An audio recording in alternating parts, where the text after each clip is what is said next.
I want to emphasize a few things that many times when we talk about this, we've talked about this idea. People tend to think in terms of mutual exclusion or either or. Is local QEC a replacement for purification?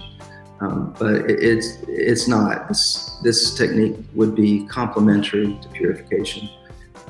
It could run in some cases where purification is not able to run. But at the same time, we would also like to leverage the ability of purification to improve fidelity. So the takeaway here is that they're different, they're complementary.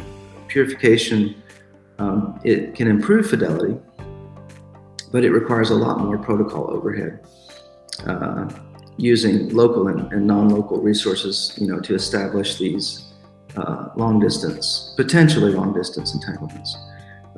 Whereas local QEC only requires resources local to the endpoints that you're trying to preserve, where you're trying to preserve the fidelity. So there's no protocol overhead with this, apart from the initial establishment of entanglement. And so we only use local operations.